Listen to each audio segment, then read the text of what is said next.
ലോകത്തിന് മുഴുവനും പ്രത്യേകിച്ച് ഭിന്നശേഷിക്കാർക്ക് ജീവിതത്തിൽ മുന്നോട്ട് പോകുന്നതിന് വലിയ ഊർജം പകരുന്ന മറ്റൊരു വ്യക്തി. കൂടാതെ ഇത്തരത്തിലുള്ള കൂട്ടായ്മകൾ അത് വളരെ ഫലപ്രദമായി അതിന്റെ സാരഥ്യം വഹിക്കുന്ന സ്പെക്ട്രത്തിന്റെ ഭാരവാഹികൾ. അവരോടൊപ്പം ഇന്ന് ഈ വേദി പങ്കിടാൻ സാധിക്കുന്നു എന്നത് തന്നെ ഒരു ഭാഗ്യമായി, ഒരു അനുഗ്രഹമായി കരുതുകയാണ്. എന്റെ മുന്നിലിരിക്കുന്ന ഓഡിയൻസ് വളരെ മിക്സ്ഡ് ആയിട്ടുള്ള ഒരു ഓഡിയൻസാണ്.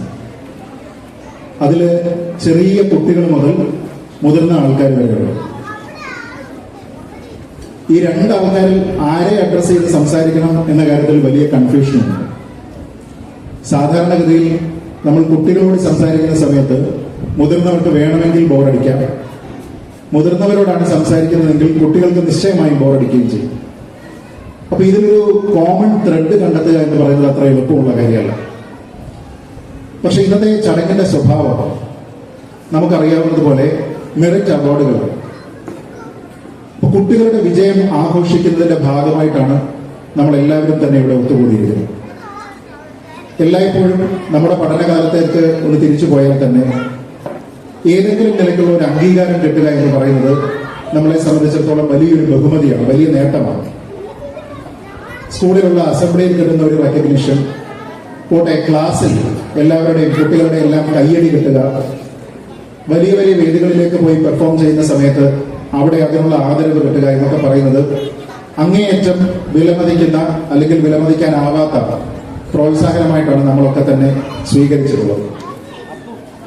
എന്നാൽ ഏതെങ്കിലും ഒരു കാലഘട്ടം കഴിയുമ്പോൾ ഇപ്പൊ എക്സ്ട്രാ കരിക്കുലർ രംഗത്തുള്ള ഏതെങ്കിലും ഒരു കഴിവിന്റെ പേരിലാണ് നിങ്ങൾ തിരിച്ചറിയപ്പെട്ടത് എങ്കിൽ പിന്നീട് ജീവിതത്തിൽ ഹയർ എഡ്യൂക്കേഷന്റെ ഭാഗമായി പോകുന്ന സമയത്തോ അതല്ല എങ്കിൽ ഒരു ജോലി ലഭിച്ചതിന് ശേഷമോ ജീവിതം കരുപിടിപ്പിക്കുന്നതിന്റെ ഭാഗമായിട്ടുള്ള നെട്ടോട്ടത്തിലോ ആ കഴിവുകളൊക്കെ പല ആൾക്കാരും പൊടി പിടിക്കാൻ അനുവദിച്ചിട്ടുമുണ്ടാകും. പക്ഷെ എങ്കിൽ പോലും കുട്ടികളുടെ കലാപരമായിട്ടുള്ള വാസനകളെയും വിദ്യാഭ്യാസ വാസനകളെയും ഒക്കെ തന്നെ പ്രോത്സാഹിപ്പിക്കുക എന്ന നിലയ്ക്ക് നിങ്ങളെപ്പോലെ വളരെ ഹെക്ടിക്കായിട്ടുള്ള ജോലി ചെയ്യുന്ന ആൾക്കാരുടെ ഇടയിൽ ഒരു തോന്നലുണ്ടായിട്ടുണ്ടെങ്കിൽ, ആ ചിന്ത ഇന്നിവിടെ സാർത്ഥകമായിട്ടുണ്ടെങ്കിൽ, നിരവധി വർഷങ്ങളായിട്ട് അത് അങ്ങനെ തന്നെ തുടർന്നു വരികയാണെങ്കിൽ, നിങ്ങളുടെ ഒരു അവധി ദിവസത്തിൽ നിങ്ങളുടെ കുട്ടികളുടെ വിജയം സെലിബ്രേറ്റ് ചെയ്യുന്നതിന് വേണ്ടി നിങ്ങളെല്ലാവരും ഈ ഹാളിലെ ചെയറുകളെ നിറയ്ക്കുന്നുണ്ടെങ്കിൽ ആദ്യം തന്നെ ഞാൻ അനുമോദിക്കാൻ ആഗ്രഹിക്കുന്നത് നിങ്ങളെ തന്നെയാണ്. കാരണം നമ്മളൊരു ചെറുപ്പകാലത്തേക്ക് ഒന്ന് തിരിച്ചു പോയി കഴിഞ്ഞാൽ നമ്മളൊക്കെ തന്നെ വളർന്നു വന്ന ഒരു കാലഘട്ടമുണ്ട്. ഇപ്പൊ ഇതിൽ എന്റെ മുന്നിലിരിക്കുന്ന മുതിർന്ന ആൾക്കാർ എന്ന് ഞാൻ പറയുന്നത് ഏകദേശം ഒരു 40 വയസ്സിനെങ്കിലും മുകളിലുള്ള ആൾക്കാരായിരിക്കാം, അല്ലെങ്കിൽ ഒരു 35 വയസ്സിനെങ്കിലും മുകളിലുള്ള ആൾക്കാരായിരിക്കാം. അവർക്കൊരു പക്ഷെ പെട്ടെന്ന് റിലേറ്റ് ചെയ്യാൻ പറ്റുന്ന ചില കാര്യങ്ങൾ പറയാം. നമ്മളൊക്കെ വിദ്യാഭ്യാസ കാലഘട്ടത്തിൽ സ്കൂളിൽ പഠിക്കുമ്പോൾ തിരിച്ചു വന്നതിന് ശേഷമുള്ള എന്റർടൈൻമെന്റ് ആക്ടിവിറ്റികൾ എന്നൊക്കെ പറയുന്നത് വളരെ ലിമിറ്റഡ് ആയിരുന്നു. സാങ്കേതിക വിദ്യ പോലും അത്ര വളർന്നിട്ടുണ്ടായിരുന്നില്ല ആ കാലഘട്ടത്തിൽ. അന്ന് ആൾക്കാർക്കുണ്ടായിരുന്ന ഏറ്റവും പ്രധാനപ്പെട്ട ഒരു ടെക് ഗാഡ്ജറ്റ് എന്ന് വിളിക്കാവുന്ന പഴയ ബ്രിക്ക് ഗെയിമാണ്. അതല്ലാതെ വൈകുന്നേരം വീട്ടിൽ വരുന്നു, വീട്ടിൽ വന്നതിന് ശേഷം അയൽപ്പക്കത്തൊക്കെയുള്ള സുഹൃത്തുക്കളുടെ ഒക്കെ കൂടെ ചേർന്നിട്ട് എന്തെങ്കിലും കളികൾ ഒക്കെ ഏർപ്പെടുക, സന്ധ്യയാകുന്ന സമയത്തേക്ക് തിരിച്ച് വീട്ടിലെത്തുക. വീട്ടിലെത്തിയതിനു ശേഷം ടി വി ഉള്ള കാലഘട്ടത്തിലാണെങ്കിൽ, ടി വി ഉള്ള വീടാണ് എങ്കിൽ എന്തെങ്കിലും ടി വിയിൽ കാണുക. ഈ ചാനൽ ചർച്ചകളൊന്നുമില്ല, വളരെ ലിമിറ്റഡ് ആയിട്ട് 10 മിനിറ്റൊക്കെയുള്ള ക്യാപ്സൂൾ ന്യൂസുകൾ മാത്രമേ ഉള്ളൂ. വേണ്ടപ്പെട്ട വാർത്തകൾ മാത്രമേ നമ്മൾ കാണുന്നുള്ളൂ. അതിനുശേഷം പിന്നീട് ചിത്രഗീതം, ചിത്രഹാർ ഇങ്ങനെയൊക്കെയുള്ള ഷെഡ്യൂളുകൾ വരെ ഓർത്തു വെച്ചിരിക്കുന്ന ഒരു കാലം. വൈകുന്നേരം അല്ലെങ്കിൽ സന്ധ്യ ആകുമ്പോഴേക്കും കുടുംബത്തിലുള്ള ആൾക്കാരെല്ലാവരും തന്നെ ഒത്തുകൂടുന്ന ഒരു കാലമായിരുന്നു. പലപ്പോഴും നമ്മുടെ അച്ഛൻ അല്ലെങ്കിൽ അമ്മ ഒക്കെ ചെയ്തിരുന്നത് പ്യൂർലി വൈകുന്നേരം 5 മണിക്ക് അവസാനിക്കുന്ന ഒരു ഡേ ജോബാണ്. ഇനി കൃഷി രംഗത്ത് പ്രവർത്തിക്കുന്നവരാണെങ്കിലും വൈകുന്നേരം ആകുമ്പോഴേക്കും ഫ്രീ ആകും. ഇനി അല്ലാതെ വേറെ ഏതെങ്കിലും രംഗത്ത് ജോലി ചെയ്യുന്ന ആൾക്കാരാണെങ്കിലും ഒരു ഡേ ജോബാണ്. ഒരു 5 മണിയൊക്കെ കഴിയുമ്പോഴേക്കും അവരും ഫ്രീ ആകും. വൈകുന്നേരം പരമാവധി സന്ധ്യ ആകുമ്പോഴേക്കും കുടുംബത്തിലുള്ള അംഗങ്ങൾ എല്ലാവരും തന്നെ വീട്ടിൽ ഉണ്ടാകുന്ന ഒരു കാലഘട്ടമായിരുന്നു അത് എന്ന് നമുക്ക് ഓർത്താൽ മനസ്സിലാക്കും. അവിടെ ചില എക്സ്ട്രാ അംഗങ്ങൾ കൂടി ഉണ്ടായിരുന്നു. ഒരുപക്ഷെ ഇന്ന് പലപ്പോഴും കുടുംബങ്ങളിൽ കാണാത്ത 1-2 ആൾക്കാർ, ഒരു മുത്തച്ഛനും ഒരു മുത്തശ്ശിയും ഒക്കെ ഉണ്ടാകും. പിന്നെ വൈകുന്നേരം ഏത് മതവിഭാഗത്തിൽപ്പെട്ട ആൾക്കാരാണെങ്കിലും സന്ധ്യയൊക്കെ ആകുമ്പോഴേക്ക് പ്രാർത്ഥനയുണ്ടാകും. അതാത് മതാചാര പ്രകാരമുള്ള പ്രാർത്ഥനയുണ്ടാകും. എല്ലാവരും ഒന്നിച്ചിരുന്ന് ഭക്ഷണം കഴിക്കും. ഒന്നിച്ച് കുടുംബകാര്യങ്ങളൊക്കെ തന്നെ ചർച്ച ചെയ്യും. സ്കൂളിൽ എന്ത് സംഭവിച്ചു എന്നൊക്കെ കാര്യങ്ങൾ ചോദിക്കും. പല വീടുകളിലെയും അമ്മമാർ വീട്ടമ്മമാർ തന്നെയാണ്. ജോലി ചെയ്യുന്ന ആൾക്കാർ വളരെ കുറവാണ്. പിന്നെ ഈ പറയുന്ന മുത്തച്ഛൻ, മുത്തശ്ശി തുടങ്ങിയ ആൾക്കാരുടെ സ്നേഹപൂർണമായിട്ടുള്ള ഉപദേശങ്ങൾ, കഥകൾ, അങ്ങനെ വളരെ സന്തുഷ്ടമായിട്ടുള്ള സമ്പന്നമായിട്ടുള്ള ഒരു ബാല്യകാലം ഉണ്ടായിരുന്ന ആൾക്കാരാണ് നമ്മളെല്ലാം. ഇന്ന് പുതിയ തലമുറയോട് ഇത് പറഞ്ഞു കഴിഞ്ഞാൽ ഇതിന് തന്ത വൈബ് എന്ന് പറയും.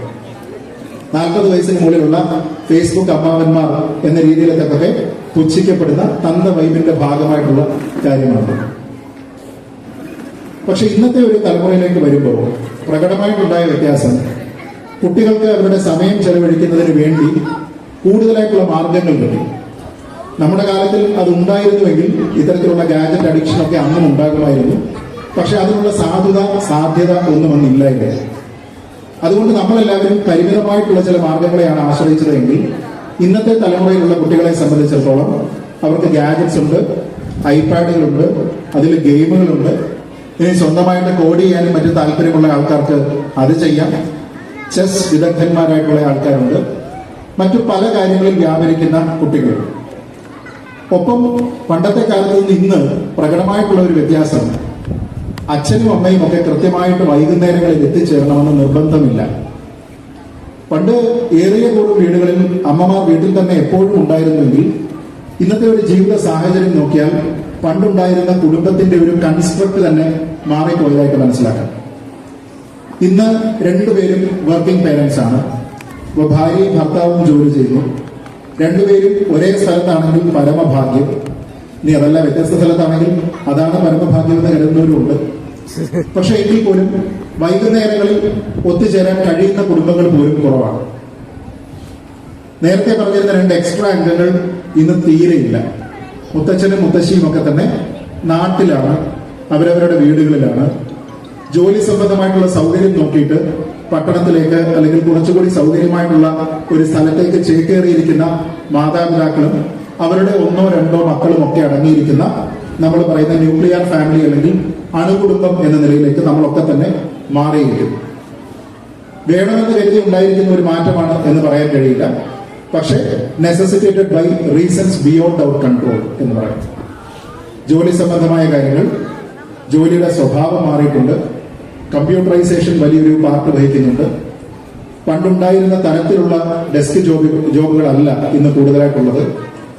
അങ്ങനെ ജോലിയുടെ സ്വഭാവം കൊണ്ട് തന്നെ വൈകുന്നേരം 5 മണിക്കോ 6 മണിക്കോ അവസാനിക്കുന്ന ജോലികളും വളരെ വളരെ കുറഞ്ഞു. അതോടെ ഏതെങ്കിലും ഒരു സമയത്ത് വീട്ടിലെത്തിച്ചേരുന്ന ഒരു പേരന്റ്, രണ്ടാമത്തെ പേരന്റ് വരുമ്പോഴേക്കും കുട്ടി കണ്ടാലായി, ഇല്ലെങ്കിലായി. പിന്നെ നമ്മുടെയൊക്കെ IT മേഖലയിലൊക്കെ ആണെങ്കിൽ പല ആൾക്കാരും രാത്രി വളരെ വൈകിയാണ് വരിക.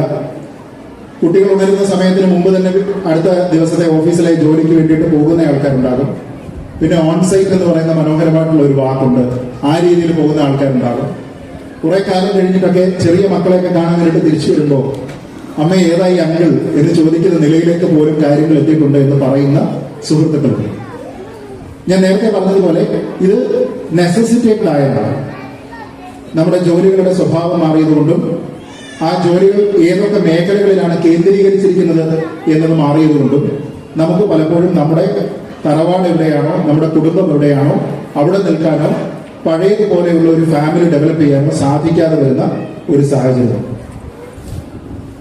ഈ സാഹചര്യത്തിൽ നേരത്തെ പറഞ്ഞ 2 ആൾക്കാരുടെ ഒരു മിസ്സിംഗ് വലിയൊരു പ്രശ്നമാണ്.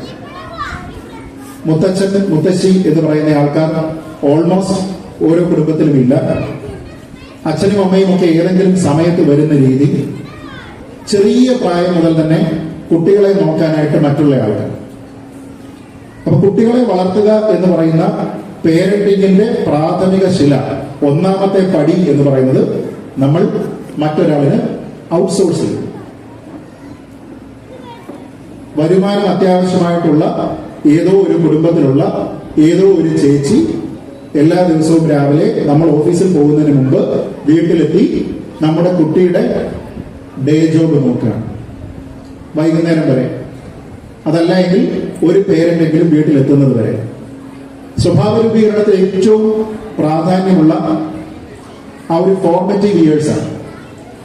ആ പ്രായത്തിൽ കുഞ്ഞു കാര്യങ്ങൾ പഠിക്കുന്നത്, മനസ്സിലാക്കുന്നത്, അതിന്റെ സംസാരം, അതിന്റെ സ്ലാങ്ങുകൾ പോലും ഏറ്റവും കൂടുതൽ സ്വാധീനിക്കപ്പെട്ടിരിക്കുന്നത് നമ്മൾ ഈ കണ്ടെത്തുന്ന സഹായി എന്ന് പറയുന്ന ആളെയാണ്.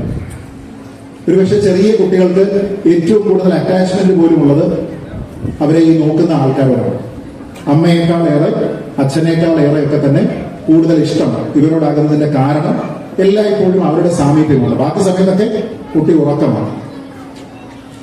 അപ്പൊ ഇന്ന് ഒരു കുട്ടിയുടെ വികാസം എന്ന് പറയുന്നത് പല പല ഫാക്ടറുകളെ ആശ്രയിച്ചിരിക്കുകയാണ്. കുട്ടിയെ നോക്കുന്നതാര്, കുട്ടിക്ക് ഭക്ഷണം കൊടുക്കുന്നതാര്, ഏത് രീതിയിൽ ഭക്ഷണം കൊടുക്കുന്നു, അതിനെ ഒരു പേരന്റ് നോക്കുന്ന രീതിയിൽ തന്നെ നോക്കുന്നുണ്ടോ, തുടങ്ങിയ ഒരുപാട് കാര്യങ്ങൾ.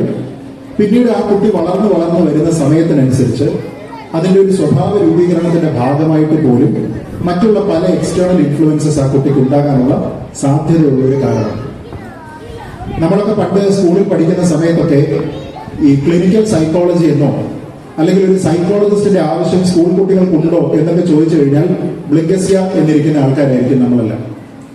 പക്ഷെ ഇന്ന് എന്റെ സുഹൃത്തുക്കളായിട്ടുള്ള ചില സൈക്കോളജിസ്റ്റുകൾ പറയുന്നത് സ്കൂളുകളിൽ പോയതിനു ശേഷം സർക്കാരിന്റെ പല കർമ്മ പദ്ധതികളുടെയും ഒക്കെ ഭാഗമായിട്ട് പോയി കുട്ടികളോട് ഇന്ററാക്ട് ചെയ്യുന്ന സമയത്ത് അവരെല്ലാവരും തന്നെ പറയുന്ന ഏറ്റവും പ്രധാനപ്പെട്ട ആവശ്യം സ്കൂളിൽ ഒരു പുതിയ ലാബ് വേണമെന്നല്ല, സ്കൂളിലെ ലൈബ്രറിയിൽ കൂടുതൽ പുസ്തകങ്ങൾ വേണമെന്നല്ല, കളിസ്ഥലത്തിന്റെ വലുപ്പം പോരാ എന്നുള്ളതല്ല, മറിച്ച് സ്ഥിരമായി ഒരു സൈക്കോളജിസ്റ്റിന്റെ സേവനമുണ്ടെങ്കിൽ നന്നായിരുന്നു എന്നാണ്. അതെന്തുകൊണ്ടാണ് ഉണ്ടാകുന്നത് എന്നത് നമ്മുടെ സമൂഹം കൂട്ടായിട്ട് ചിന്തിക്കേണ്ടുന്ന ഒരു കാര്യമാണ്. കാരണം നേരത്തെ പറഞ്ഞതുപോലെ കുട്ടികളുടെ ഫോർമറ്റീവ് ഇയേഴ്സ്, കുട്ടികളുടെ ഒരു തിങ്കിങ് കപ്പാസിറ്റി ഡെവലപ്പ് ചെയ്യുന്ന കാലഘട്ടം, അവർക്ക് നല്ല നല്ല സൗഹൃദങ്ങൾ ഉണ്ടാക്കേണ്ടുന്ന കാലഘട്ടം, മാതാപിതാക്കളിൽ നിന്ന് കുറച്ച് ലൈഫ് വാല്യൂസ് അവർ പഠിക്കേണ്ടുന്ന കാലഘട്ടം. ആ കാലഘട്ടത്തിലൊക്കെ തന്നെ കുട്ടികൾക്ക് പര്യാപ്തമായിട്ടുള്ള അവരർഹിക്കുന്ന രീതിയിലത്തേക്കുള്ള ഒരു ശ്രദ്ധ ആ കുട്ടികളുടെ മാതാപിതാക്കളുടെ ഭാഗത്തു നിന്ന് ഉണ്ടാകുന്നുണ്ടോ എന്നുള്ളത് പ്രശ്നമാണ്. ഞാൻ ഈ പറയുന്നത് ഈ ഹാളിൽ ഇരിക്കുന്ന ആൾക്കാരുടെ ഒഴികെ ലോകത്തുള്ള മറ്റാൾക്കാരുടെ കാര്യമല്ല, നമ്മുടെ എല്ലാവരുടെയും കാര്യമാണ്. നമ്മുടെ കുട്ടിക്ക് എത്ര ക്വാളിറ്റി ടൈം കൊടുക്കാനായിട്ട് നമുക്ക് ഒരു ദിവസം സാധിക്കുന്നുണ്ട് എന്നാലോചിച്ച് നോക്കുക. നമ്മുടെ കുട്ടിയുടെ അടുത്ത സുഹൃത്തുക്കൾ ആരൊക്കെയാണ് എന്ന് നമുക്കറിയാം. ആ കുട്ടികളുടെ സ്വഭാവം എങ്ങനെയാണ് എന്ന് നമുക്കറിയാം. ഇവർ തമ്മിൽ സംസാരിക്കുന്ന വിഷയങ്ങൾ എന്തൊക്കെയാണ് എന്ന് നമുക്കറിയാം. ഈ കാര്യങ്ങളെ പറ്റി ഒന്നും ഒരു ധാരണയില്ല. വൈകുന്നേരം ഈ രണ്ട് പേരൻസും വീട്ടിലെത്തിക്കഴിഞ്ഞാൽ പോലും അവർ തമ്മിൽ സംസാരിക്കുന്നത് പോലും ഒരുപക്ഷെ അവരുടെ ജോലി സംബന്ധമായ കാര്യങ്ങൾ, അതുമായി ബന്ധപ്പെട്ട തലവേദനകൾ, ഓഫീസിലുള്ള മറ്റു പ്രശ്നങ്ങൾ, തിരക്കുകൾ, ഇതിനെക്കുറിച്ചാണ്. അതിനിടയ്ക്ക് ഒന്നിച്ചിരുന്ന് ഭക്ഷണം കഴിക്കാൻ പോലും ആൾക്കാർക്ക് സാധിക്കുന്നുണ്ടോ എന്ന കാര്യത്തിൽ സംശയമുണ്ട്. ഇതൊരു റിയാലിറ്റിയാണ്. ഈ ഒരു പ്രോബ്ലത്തിനെ എങ്ങനെ അഡ്രസ് ചെയ്യാൻ കഴിയും എന്നുള്ളത് നമ്മൾ ഓരോരുത്തരും ചിന്തിക്കേണ്ടതാണ്. കാരണം ഇന്ന് ഒരുപക്ഷെ സർക്കാരിന്റെ തന്നെ ചില കർമ്മ പദ്ധതികൾ എന്നത്, പ്രത്യേകിച്ച് ചെറിയ ക്ലാസ് മുതലുള്ള സ്കൂളുകൾ കേന്ദ്രീകരിച്ച് നടത്തുന്നത് ലഹരി വിരുദ്ധ ക്യാമ്പയിനാണ്.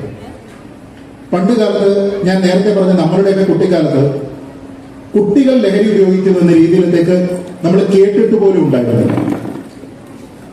ഏതെങ്കിലും ആൾക്കാർ ചിലപ്പോൾ ഏതെങ്കിലും നാലും കൂടുന്ന ഒരു കവലയിലൊക്കെ തന്നെ ഒരു ഭാഗത്ത് കിടക്കുകയാണെങ്കിൽ ഒന്നുകിൽ അവൻ വെള്ളം എന്ന് പറയും, അല്ലെങ്കിൽ അവൻ കഞ്ചാവ എന്ന് പറയും. അതിനപ്പുറത്തേക്ക് മറ്റു വാക്കുകൾ പോലും, മറ്റ് സങ്കേതങ്ങൾ പോലും നമുക്ക് അറിയുമായിരുന്നില്ല.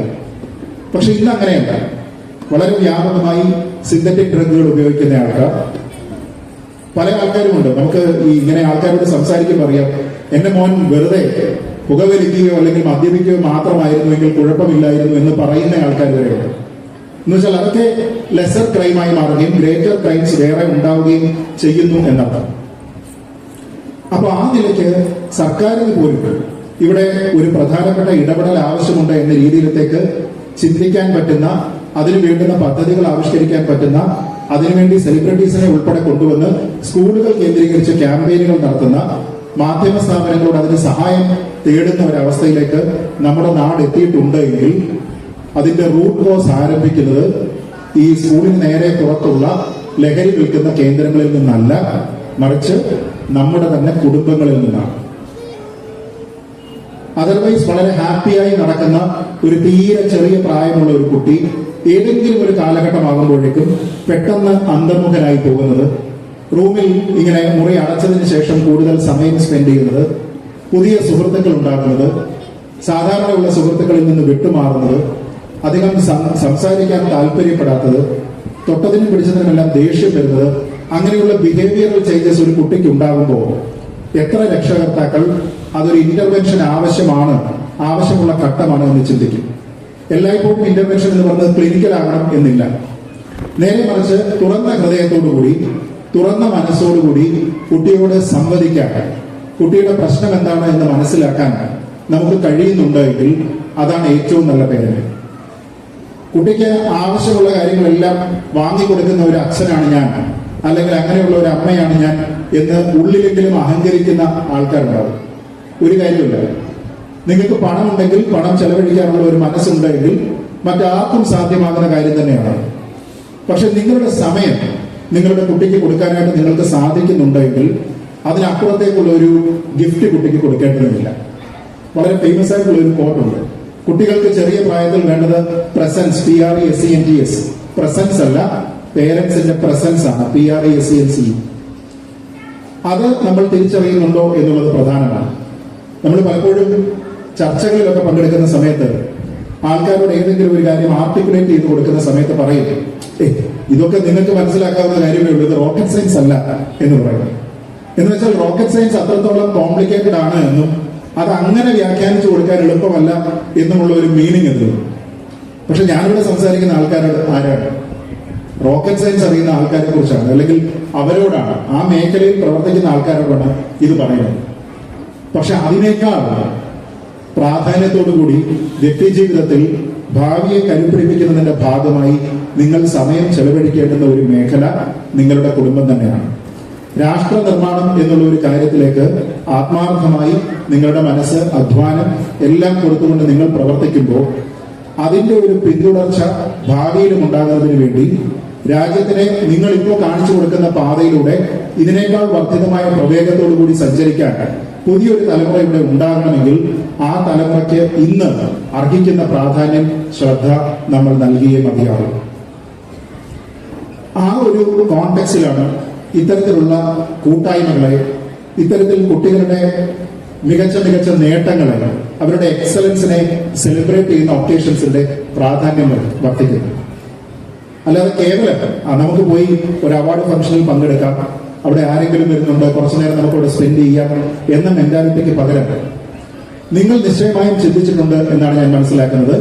കുട്ടികളുടെ കളക്റ്റീവായിട്ടുള്ള വിജയത്തിൽ പേരൻസിന്റെ പങ്ക്, കുട്ടികൾക്ക് കിട്ടുന്ന റെക്കഗ്നിഷൻ, ഭാവിയിലേക്ക് അവർക്ക് എത്രത്തോളം ഊർജം പകരുന്ന കാറ്റലിസ്റ്റ് ആയിട്ട് പ്രവർത്തിക്കുന്നു തുടങ്ങിയ കാര്യങ്ങളെക്കുറിച്ച് നിങ്ങൾ മനസ്സിലാക്കിയിട്ടുണ്ട് എന്നാണ് ഞാൻ കരുതുന്നത്. കുട്ടികൾക്ക് അർഹിക്കുന്ന സമയം, അർഹിക്കുന്ന പ്രാധാന്യം വീടിനുള്ളിൽ നിങ്ങൾക്ക് കൊടുക്കാൻ സാധിക്കുന്നുണ്ട് എങ്കിൽ കുട്ടികൾക്ക് മറ്റ് വഴിതെറ്റി പോകുന്ന മാർഗങ്ങളിലേക്ക് അവർ പോകാതെ ഇരിക്കും എന്നുള്ള ഒരു സൗകര്യം കൂടിയുണ്ട്. അത് എക്സ്ട്രാ കരിക്കുലർ ആക്ടിവിറ്റി എന്ന് നമ്മൾ പറയുമ്പോൾ കൺവെൻഷനലായിട്ട് കാണുന്ന കാര്യങ്ങൾ മാത്രമാകണം എന്ന് നിർബന്ധമില്ല. കുട്ടികളുടെ ഉള്ളിലുള്ള ഏതെങ്കിലും ഒരു വാസന, അത് കലാവാസനയാകാം, സാഹിത്യവാസനയാകാം, കായിക വാസനയാകാം, എന്തുമാകാം.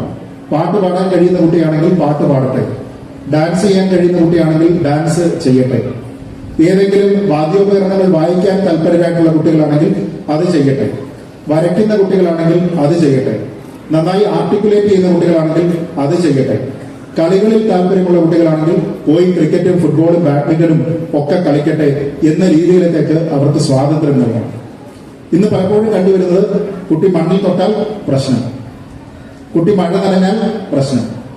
അപ്പൊ അതുകൊണ്ട് ഉണ്ടാകുന്ന ബുദ്ധിമുട്ടുകൾ എന്താണ് എന്ന് ഞാൻ പറഞ്ഞു തരാതെ തന്നെ നിങ്ങൾക്കറിയാം. പക്ഷേ പേരന്റിങ് കെയർ എന്ന പേരിൽ നമ്മൾ എല്ലാവരും തന്നെ കുട്ടികളെ റെസ്ട്രിക്ട് ചെയ്ത് ഓരോരോ തുരുത്തുകളിലാക്കി മാറ്റി അവരുടെ സ്വന്തം ജീവിതത്തിനെ അവർ തന്നെ ഡിസൈൻ ചെയ്യുന്ന രീതിയിലേക്ക് ചിന്തിക്കുന്നതിന് വേണ്ടി പ്രേരിപ്പിക്കുന്നു. അറിഞ്ഞുകൊണ്ടാണെങ്കിലും അറിയാതെയാണെങ്കിലും അതിലൊരു കാര്യമായ മാറ്റം ഉണ്ടാവുക എന്നുള്ളത് പ്രസക്തമാണ്.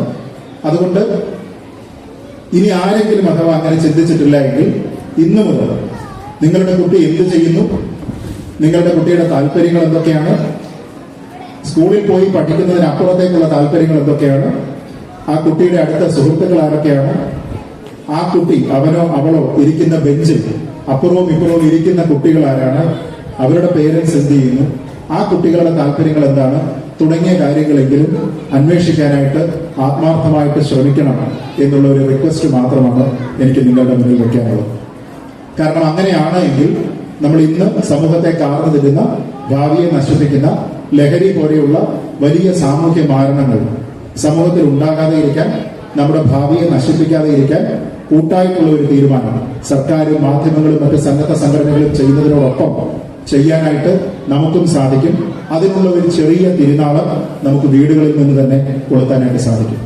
അപ്പോൾ ഒരു കൂട്ടുകുടുംബത്തിന്റെ കെട്ടുറപ്പോ അതിൽ നിന്ന് അങ്ങോട്ടും ഇങ്ങോട്ടുമുള്ള ഒരു പാരസ്പര്യമോ ഇല്ല എങ്കിലും നമുക്ക് നമ്മുടെ 4 ചുവരുകൾക്കുള്ളിൽ സാധ്യമായിട്ടുള്ള സംഭവ്യമായിട്ടുള്ള കാര്യങ്ങൾ മാത്രമാണ് ഇത് എന്ന് നമ്മൾ മനസ്സിലാക്കുക. അതുകൊണ്ട് തന്നെ പറയാനുള്ളത്, അധികം ദീർഘിപ്പിക്കുന്നില്ല, പഴയൊരു സേയിങ് ഉണ്ട്. അതായത് ഭാവിയിൽ രക്ഷകർത്താക്കൾ എന്ന നിലയിൽ നിങ്ങളെക്കുറിച്ച് നല്ല ഓർമ്മകളാണ് നിങ്ങളുടെ കുട്ടികൾക്ക് ഉണ്ടാകേണ്ടത് എന്ന് നിങ്ങൾക്ക് ആഗ്രഹമുണ്ട് എങ്കിൽ ഇന്ന് അവരുടെ ജീവിതത്തിൽ നിങ്ങൾ നല്ല രക്ഷകർത്താക്കളായി മാറുക എന്നുള്ളതാണ്. നാളെ കുട്ടികൾ നിങ്ങളെ ഓർക്കുന്നത് ഇന്നത്തെ അവരുടെ ജീവിതത്തെ നിങ്ങൾ എങ്ങനെ സ്വാധീനിക്കുന്നു എന്നുള്ള ഒരൊറ്റ കാര്യത്തിൽ മാത്രമാണ്. അതുകൊണ്ട് ജോലി ഭാരത്താൽ ഒരുപക്ഷെ നിങ്ങൾക്ക് കുട്ടിയെ മറ്റൊരാളിനെ ഏൽപ്പിക്കേണ്ടുന്ന സാഹചര്യം ഉണ്ടായേക്കാം. പക്ഷെ എല്ലാ ദിവസവും ആ കുട്ടിയുടെ ഡെയിലി റൂട്ടീൻ എന്തായിരുന്നു എന്നതിനെപ്പറ്റി നിങ്ങൾക്ക് കൃത്യമായിട്ടുള്ള അറിവുണ്ടാകണം. അക്കാഡമിക്, നോൺ അക്കാഡമിക് രംഗങ്ങളിൽ ആ കുട്ടിയുടെ വാസന എന്താണ്, താല്പര്യം എന്താണ്, പ്രോഗ്രസ് എന്താണ് എന്ന കാര്യത്തിനെ പറ്റി നിങ്ങൾക്ക് അറിവുണ്ടാകണം. അതിനുവേണ്ടി നിങ്ങൾ എല്ലാവരും ആത്മാർത്ഥമായി ശ്രമിക്കും എന്ന് ആഗ്രഹിക്കുകയാണ്.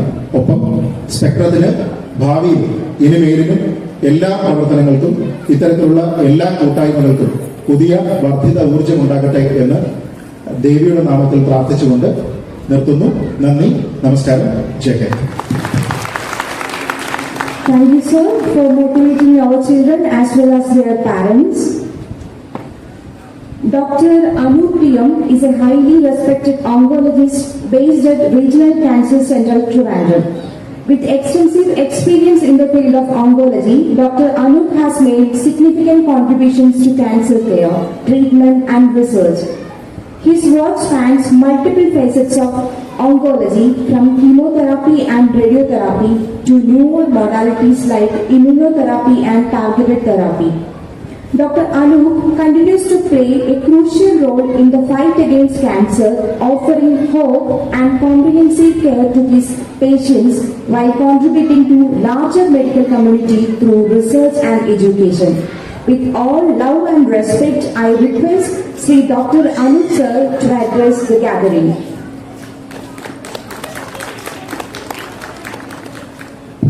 Thank you. Respected Sri Lida Madam, Mr. Srijit Panakar, Spectrum Bharavai, Sajiv and others, parents and students. ഞാൻ ഡോക്ടർ അനൂപ്, RCCയിൽ മെഡിക്കൽ ഓങ്കോളജിസ്റ്റാണ്. ആദ്യമായിട്ടാണ് പൊതുവേദിയിൽ വരുന്നത്. ഞങ്ങളെപ്പോലുള്ളവർ സാധാരണ പൊതുവേദിയിൽ വരാറില്ല. സജീവ് എന്നോട് ഈ പ്രോഗ്രാത്തിനെ പറ്റി പറഞ്ഞപ്പോൾ എനിക്ക് വളരെ സന്തോഷം തോന്നി. കാരണം ഫസ്റ്റ് ഓഫ് ഓൾ ആദ്യമായിട്ടാണ് എന്നെ ഒരാളെങ്കിലും വിളിക്കുന്നത്. 2, 24 മണിക്കൂറും ക്യാൻസർ മാത്രം കണ്ടുകൊണ്ടിരിക്കുന്ന ഞാൻ രോഗികളുടെ സങ്കടവും സഹതാപവും എല്ലാം മാത്രമേ നമ്മൾ കാണുന്നുള്ളൂ. എന്നാൽ ഇതേപോലൊരു ഫംഗ്ഷൻ അറ്റൻഡ് ചെയ്ത് കുട്ടികളുടെ സമ്മാനം വാങ്ങിക്കുന്നത് കാണുന്ന ഒരു സന്തോഷം തന്നെയാണ്. അത് ഞാൻ വിചാരിച്ച ഒരു ഭാഗ്യമായിപ്പോയി. എന്തായാലും അറ്റൻഡ് ചെയ്യാമെന്ന് വിചാരിച്ചു. അതുകൊണ്ട് ആദ്യമായി സ്പെക്ട്രം ആൾക്കാർക്ക് എൻ്റെ ഹൃദയം നിറഞ്ഞ നന്ദി. ഞാൻ മനസ്സിൽ ഞാൻ ക്യാൻസറിനെ പറ്റി ഒന്നും സംസാരിക്കാൻ ഉദ്ദേശിക്കുന്നില്ല. കാരണം നിങ്ങൾക്കത് വളരെ ബോറിംഗ് ടോപ്പിക് ആയിരിക്കും. പക്ഷെ ഞാൻ എൻ്റെ മനസ്സിൽ പിള്ളേരുടെ പ്രോഗ്രാമാണ്. മെഡിക്കലായ പിള്ളേര് സമ്മാനം വാങ്ങിക്കാൻ വരുന്നതാണ്. എല്ലാവരും വളരെ സന്തോഷത്തോടെ പേരൻസിന്റെ ഫ്രണ്ടിൽ വെച്ച് സമ്മാനം വാങ്ങിക്കാന്ന് ഇരിക്കുമ്പോൾ നമ്മൾ ഇങ്ങനെ കുറെ പറഞ്ഞ് നിങ്ങളെ ബുദ്ധിമുട്ടിക്കുന്നില്ല. എന്നാലും ഞാൻ 2 കാര്യങ്ങൾ പറയാൻ ഉദ്ദേശിച്ച കാര്യങ്ങൾ ഓൾറെഡി ശ്രീ ശ്രീജിത്ത് പറഞ്ഞു കഴിഞ്ഞു. അത് കാരണം എനിക്ക് പ്രത്യേകിച്ചൊന്നും പറയാനില്ല. എന്നാലും ഞാൻ ഒരു കാര്യം എൻ്റെ ഭാഗത്തുനിന്ന് എൻ്റെ ഒരു ചിന്താഗതിയിൽ ഞാൻ പറയാം. ഇപ്പം നമ്മൾ മെഡിക്കൽ കോളേജിൽ എനിക്ക് തോന്നുന്നു മിക്കവരും പോയിട്ടുണ്ടാകും. മെഡിക്കൽ കോളേജിലോ RCCയിലാണ്. മെഡിക്കൽ കോളേജിൽ വന്നു കഴിഞ്ഞിട്ടുണ്ട് നമുക്ക് ഒത്തിരി അസുഖങ്ങൾ കാണാം. ഹൈപ്പർ ടെൻഷൻ ഉണ്ടാകുക, ഡയബറ്റിസ്, അതിന്റെ കോംപ്ലിക്കേഷൻസ്. എന്നാൽ നമ്മൾ ഇന്ന് ഈ കാണുന്ന രോഗങ്ങളുടെ ഒരു 60% രോഗങ്ങളും നമ്മുടെ കയ്യിരിപ്പ് കൊണ്ടുണ്ടായ പ്രശ്നങ്ങളാണ്. ഫോർ എക്സാമ്പിൾ സ്മോക്കിങ്, ആവശ്യമില്ലാത്ത എല്ലാം വലിച്ചു വാരി കഴിക്കുക, ഇതെല്ലാം കൊണ്ട് കൊളസ്ട്രോളും പ്രഷറും ഡയബറ്റിസും അതിന്റെ കോംപ്ലിക്കേഷൻസും എല്ലാം ഇപ്പൊ നമ്മൾ മെഡിക്കൽ കോളേജിൽ പോയി കഴിഞ്ഞിട്ടുള്ള ഒരു 60-70% ആൾക്കാർ നമ്മുടെ ലൈഫ് സ്റ്റൈൽ ഡിസീസസ് ആണ്. നിങ്ങൾ ഒന്ന് ശ്രദ്ധിച്ചാൽ മതി, നമ്മുടെ ഫാമിലി തന്നെ ശ്രദ്ധിച്ചാൽ മതി.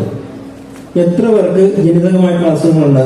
വളരെ കുറവാണ്. പാരമ്പര്യമായിട്ടുള്ള അസുഖങ്ങളും ഒരു കൂടി 5% ഉള്ളൂ. ബാക്കി എല്ലാം നമ്മുടെ കൈവയ്പിന്റെ പ്രശ്നങ്ങളാണ്. ഇപ്പൊ സ്മോക്കിംഗ് എടുത്തു കഴിഞ്ഞിട്ടുണ്ടെങ്കിൽ ഹാർട്ട്നെസ്സോ ഹാർട്ട് അറ്റാക്ക് ഉണ്ടാക്കാം, ശ്വാസകോശം ചുരുക്കം, എംഫൈസീമ, ഇൻഡസ്ട്രിയൽ ലങ് ഡിസീസ്, അങ്ങനെ ക്യാൻസർ എന്ന് പറഞ്ഞാൽ നമ്മളൊക്കെ പണ്ട് വിചാരിച്ചെന്ന് പറഞ്ഞാൽ സ്മോക്കിംഗ് ചെയ്തു കഴിഞ്ഞിട്ടുണ്ടെങ്കിൽ ശ്വാസകോശ ക്യാൻസർ മാത്രം ഉണ്ടാകത്തുള്ളത്. അല്ല, മിക്ക ക്യാൻസറുകളും സ്മോക്കിംഗ് മൂലം ഉണ്ടാകും. തൊണ്ടയിലെ ക്യാൻസർ വേണ്ട, യൂറിനറി ബ്ലാഡർ ക്യാൻസർ വരെ സ്മോക്കിംഗ് റിലേറ്റഡാ. നമ്മൾ വലിക്കുന്നത് ഇവിടെയാണ്, പക്ഷെ മൂത്രസഞ്ചിയിൽ ക്യാൻസറും സ്മോക്കിംഗ് റിലേറ്റഡാ. ഇതാണ് അവസ്ഥ. ഞാനിപ്പോ ആലോചിക്കാറില്ല, ഇപ്പൊ പറഞ്ഞ പോലെ ഗാഡ്ജറ്റ്സ് യൂസേജ് ആണ് നമ്മളിപ്പോ ഏറ്റവും കൂടുതൽ കാണുന്നത്. കുട്ടികൾ മാത്രമല്ല, മുതിർന്ന ആൾക്കാരിലെ ഒരു പ്രശ്നമുണ്ട്. TV കാഴ്ച, 24 മണിക്കൂർ ന്യൂസ് കാഴ്ച, 24/7 ന്യൂസ് കാഴ്ചയാണ്. അതായത് ഇതെല്ലാം ബേസിക്കലി ഈ ഗാഡ്ജറ്റ്സിൽ നിന്ന് വരുന്ന സാധനങ്ങളെല്ലാം നമ്മൾ ഒന്ന് കണ്ണിലേക്കാണ് അതിന്റെ രശ്മികൾ പതിക്കുന്നത്. പിന്നെ ഇപ്പം മ്യൂസിക് ഇല്ലാതെ ആർക്കും ഉറക്കം വരത്തില്ല. കുട്ടികൾക്ക് എല്ലാവർക്കും ബ്ലൂടൂത്ത് സ്പീക്കർ വേണം. എല്ലാവരും അത് ഉപയോഗിച്ചാൽ ഇപ്പൊ വലിയ ആൾക്കാരെല്ലാം ഉപയോഗിക്കുന്നത് ബ്ലൂടൂത്ത് സ്പീക്കേഴ്സാണ്. എന്നാൽ ഇപ്പൊ ഞാനിങ്ങനെ ആലോചിക്കാറില്ല, ഈ സ്മോക്കിങ്ങും ലൈഫ് സ്റ്റൈൽ ഡിസീസസ് റിലേറ്റഡ് ആയിട്ടുള്ള അതിന്റെ കോംപ്ലിക്കേഷൻസ് ആണ് നമ്മളിപ്പോ എല്ലാം കാണുന്നത്.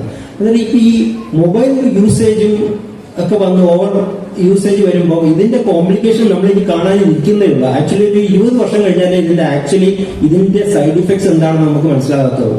അതായത് ഞാൻ ഇപ്പൊ എക്സ്പെക്ട് ചെയ്യുന്നതെന്ന് വെച്ചിട്ടുണ്ട്, ഒരു ആഫ്റ്റർ 20 years നമ്മൾ ഈ കാണുന്ന ഡയബറ്റിസ്, ഹൈപ്പർ ടെൻഷൻ മാത്രമല്ല നമ്മളിനി കാണാൻ പോകുന്നത്. ഒരു 30-40 വയസ്സാകുമ്പോൾ തന്നെ ഇപ്പം ഉള്ള കുട്ടികളൊക്കെ ഒന്നുകിൽ ചെവി കേൾവി പോകും. കാരണം ചെവിയിലേക്കാണ് ഈ സംഭവം വരുന്നത്. ചെവിയിൽ നമ്മൾ ചെവി കേൾക്കണമെങ്കിൽ ഞരമ്പിന്റെ ആവശ്യമുണ്ട്. ഈ വേർഡ്സ് മുഴുവൻ നമുക്ക് ഒരു ഞരമ്പുണ്ട്, 8th nerve എന്ന് പറയുന്നത്. ഈ സൗണ്ട് നമ്മുടെ ബ്രെയിനിലേക്ക് കൊണ്ടുവന്ന 8th nerve. ഈ nerve അടിച്ചു പോകും. അതാണ് വരാൻ പോകുന്നത്. രണ്ടെന്ന് പറഞ്ഞിട്ടുണ്ടെങ്കിൽ സാധാരണ രീതിയിൽ ഒരു 45-50 വയസ്സൊക്കെ കഴിയുമ്പോഴാണ് തിമിരം വരുന്നത്. 60 വയസ്സ് 70 വയസ്സിലൊക്കെയാണ് അതിന്റെ ഏറ്റവും ഹയസ്റ്റ് സ്റ്റേജ് വരുന്നത്. എന്നിട്ട് ഈ കാഴ്ചക്കുറവ് ഒരു 30-35 വയസ്സിലെ തുടങ്ങും. ഇപ്പൊ നമ്മൾ കാണുന്ന 55-60 വയസ്സിലുള്ള സംഭവങ്ങളെല്ലാം നമ്മൾ കുറച്ചുകൂടി എർലി കാണാൻ തുടങ്ങും. ഇതാണ് നമുക്ക് വരാനിരിക്കുന്ന ഈ ഗാഡ്ജറ്റ്സ് യൂസേജ് ഉള്ള പ്രശ്നം. അത് നിങ്ങൾക്ക് ഒരു 10-20 വർഷത്തിനുള്ളിൽ തന്നെ ഇത് കാണാൻ പറ്റുമെന്നാണ് ഞാൻ എക്സ്പെക്ട് ചെയ്യുന്നത്. പിന്നെ രണ്ടാമത്തെ കാര്യം ഡ്രഗ്സ് ആണ്. ഡ്രഗ്സ് ഇപ്പം എനിക്ക് തോന്നുന്ന ക്യാൻസറിനേക്കാളും വലിയ ക്യാൻസർ ആയിട്ട് വരികയാണ് ഡ്രഗ്സ്. ഈവൻ കുട്ടികൾ വരെ ഉപയോഗിക്കാൻ, ചെറിയ ഹൈസ്കൂൾ കുട്ടികൾ വരെ ഉപയോഗിക്കുന്നുണ്ടെന്നാണ് അറിവ്. അന്നേരം ഞാൻ എൻ്റെ ഒരു എക്സ്പീരിയൻസ് ഷെയർ ചെയ്യാം. ഞാൻ MBBS പഠിക്കാൻ വേണ്ടി കോട്ടയം മെഡിക്കൽ കോളേജ് വന്നു കഴിഞ്ഞപ്പോൾ എൻ്റെ ഒരു സീനിയർ ഉണ്ടായിരുന്നു, റോബിൻ എന്ന പേര്. അന്നേരം പുള്ളി സൂപ്പർ സീനിയറാണ്. അന്നേരം പുള്ളി പഠിച്ചതെല്ലാം ഔട്ട്സൈഡ് ഇന്ത്യയാണ്. അന്നേരം നല്ല കാശുകാരനാണ്, അച്ഛൻ അബ്കാരിയാണ്. അന്നേരം കാശിന് ഒരു പഞ്ഞമില്ല. ഈ പുള്ളിക്കത് നല്ലോണം പഠിക്കും. പക്ഷെ ഒരു പ്രശ്നം എന്ന് വെച്ചിട്ടുണ്ടെങ്കിൽ ഇന്ത്യക്ക് പുറത്തായതുകൊണ്ട് പുള്ളി അന്ന് വരെ ഒരു ദുശീലം പഠിച്ചു. ഡ്രഗ്സ് ഉപയോഗിക്കുന്നുണ്ടായിരുന്നു പുള്ളി ചെറിയ രീതിയിൽ. 11th സ്റ്റാൻഡേർഡ് മുതൽ തന്നെ ഉപയോഗിക്കുമായിരുന്നു. എന്നിട്ട് പിന്നെ MBBS കോട്ടയം മെഡിക്കൽ കോളേജിൽ അഡ്മിഷൻ കിട്ടി. കോട്ടയം MBBS പഠിച്ചു. MBBS പാസ്സായി. എന്നിട്ടും ഡ്രഗ്സ് നിർത്തിയില്ല. അത് കഴിഞ്ഞ് ഏകദേശം ഒരു 5 വർഷത്തിന് ശേഷം ഈ പുള്ളിക്കാരൻ ഒരു അറൌണ്ട് 32 years ആയപ്പോൾ സഡൻ കാർഡിയാക് ഡെത്ത് ഒന്ന് മരിച്ചുപോയി. അതായത് ഇതാണ് അതിന്റെ ആഫ്റ്റർമാത്ത്. അതായത് ഡ്രഗ്സ് ഉപയോഗിച്ച് കഴിഞ്ഞിട്ടുണ്ടെങ്കിൽ നമ്മൾ എർലി ഡെത്ത് ഉണ്ടാകും. അതായത് സാധാരണ രീതിയിൽ നമ്മൾ ഒരു 70-75 വയസ്സ് വരെ ജീവിക്കേണ്ടയാള് ഒരു 25 ഇയേഴ്സോ 35 ഇയേഴ്സിന് ഇടയ്ക്ക് ഡെത്ത് ഉണ്ടാകും, എർലി ഡെത്ത് ഉണ്ടാകും. കാരണം വെച്ചിട്ടുണ്ടെങ്കിൽ ഈ ഡ്രഗ് അബ്യൂസസ് പല രീതിയിലാണ്. ഒന്ന് ഇഞ്ചക്ഷൻ എടുക്കുന്നു, ഒന്ന് ടാബ്ലറ്റ്സ് എടുക്കുന്നു, ഒന്ന് പാച്ചസ് ഉപയോഗിക്കുന്നു. ഈ ഡ്രഗ്സ് ഒക്കെ ഉപയോഗിക്കുമ്പം IV ഒക്കെ ആണെങ്കിൽ നേരെ സാധനം ചെന്ന് ഡെപ്പോസിറ്റ് ചെയ്യുന്നത് ഹാർട്ടിന്റെ വാൽവിലാണ്. ഒന്ന് ഇൻഫെക്റ്റീവ് ഇൻഡോകാർഡൈറ്റിസ്, 2 നേരെ രക്തധമനികളിലെല്ലാം ഇതിന്റെ പ്രശ്നങ്ങളുണ്ടാകും. ഇതൊക്കെ ഒരു ദിവസം ഒരു കുഴപ്പമില്ലായിരുന്നു, പെട്ടെന്നായിരിക്കും മരണം. ഇതൊക്കെയാണ് വരും തലമുറകൾ കാണാനിരിക്കുന്നത്, ഇതിന്റെ ദൂഷ്യഫലങ്ങൾ. അന്നേരം ഇതിനൊക്കെ എതിരെ നമ്മൾ ഭയങ്കര ജാഗരൂകരായിരിക്കണം. അതായത് കുട്ടികൾ എന്താ ശ്രദ്ധിക്കേണ്ടതെന്ന് വെച്ചാൽ എന്തെങ്കിലും ഇതേപോലെയുള്ള suspicious activities in and around കാണുകയാണെങ്കിൽ ഒന്നുകിൽ മാതാപിതാക്കളോട് പറയുക, അല്ലെങ്കിൽ സ്കൂളിലെ ടീച്ചറിനോട് പറയുക, കാര്യങ്ങൾ പറയുക, ഇങ്ങനെയുള്ള കാര്യങ്ങൾ നടക്കുന്നുണ്ട് എന്ന് പറയുക. ഇത് നമുക്ക് ചെയ്യാൻ പറ്റത്തുള്ളൂ. പിന്നെ ഡോക്ടർ ശ്രീജിത്ത് പറഞ്ഞ പോലെ ഇപ്പോഴത്തെ ഒരു പ്രശ്നം എന്ന് വെച്ചിട്ടുണ്ടെങ്കിൽ കമ്മ്യൂണിക്കേഷൻ ഗ്യാപ്പാണ്. എനിക്ക് തോന്നുന്നത് എല്ലാ ഫാമിലീസിലും ഉണ്ടെന്നാണ് ഞാൻ എക്സ്പെക്ട് ചെയ്യുന്നത്. അതായത് കുട്ടികളും അച്ഛനും അമ്മയും കുട്ടികളും തമ്മിൽ വളരെ വലിയ ഗ്യാപ്പുണ്ട്.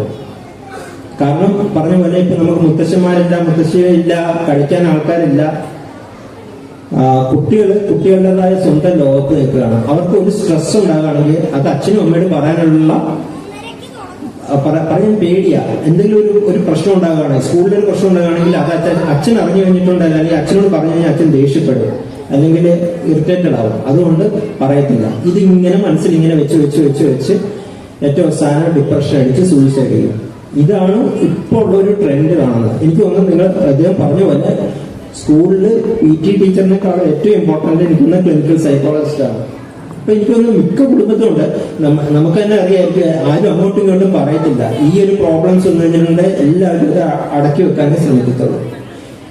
ഈ 2 കാര്യങ്ങളാണ് ഞാൻ പറയാൻ ഉദ്ദേശിച്ചത്. വളരെ എന്നെക്കാളും നല്ലോണം ക്ലിയർ ആയിട്ട് ശ്രീജിത്ത് പറഞ്ഞിട്ടും. അന്നേരം ഞാൻ അധികം ദീർഘിപ്പിക്കുന്നില്ല.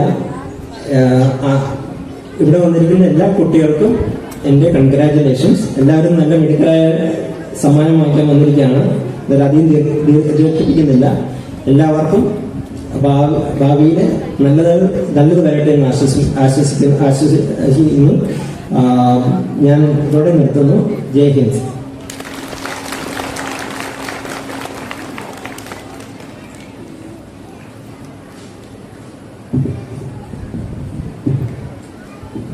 Thank you, sir, for spending your valuable time with us and share your experience, cautious advice and comments.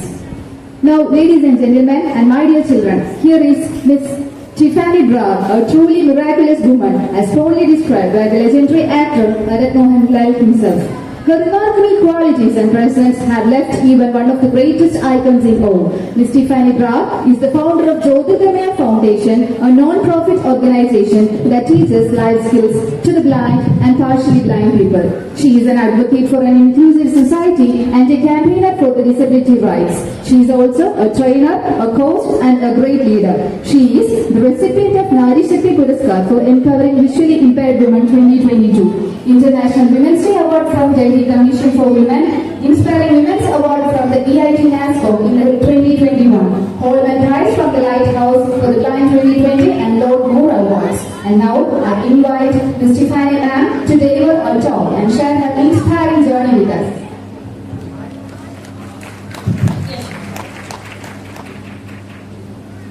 എല്ലാവർക്കും നമസ്കാരം.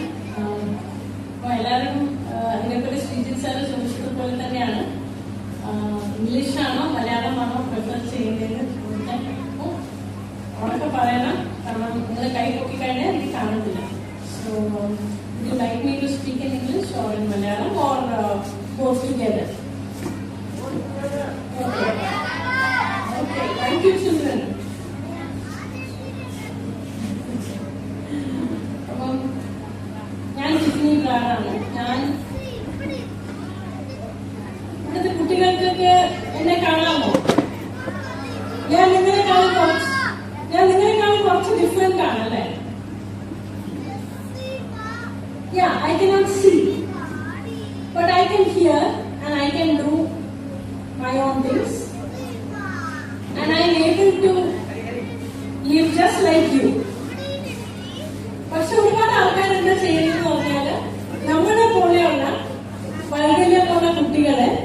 മാറ്റി നിർത്തപ്പെടുകയാണ് ചെയ്യുന്നത്. അയ്യോ, ആ കുട്ടിയോട് സംസാരിക്കാൻ പാടില്ല, ആ കുട്ടി എങ്ങനെ കണ്ണടിച്ചിരിക്കുന്നു, അല്ലെങ്കിൽ ആ കുട്ടി എങ്ങനെയാണ്. അപ്പൊ അതുകൊണ്ട് എന്റെ കുട്ടിക്കാലത്ത് എന്താ ചെയ്യുന്നതെന്ന് പറഞ്ഞാൽ കുട്ടികൾ എന്നെ കണ്ട ഓടും, പേടിച്ചു ഓടും. കാരണം ഞാൻ കുറച്ച് വ്യത്യസ്തയാണ്.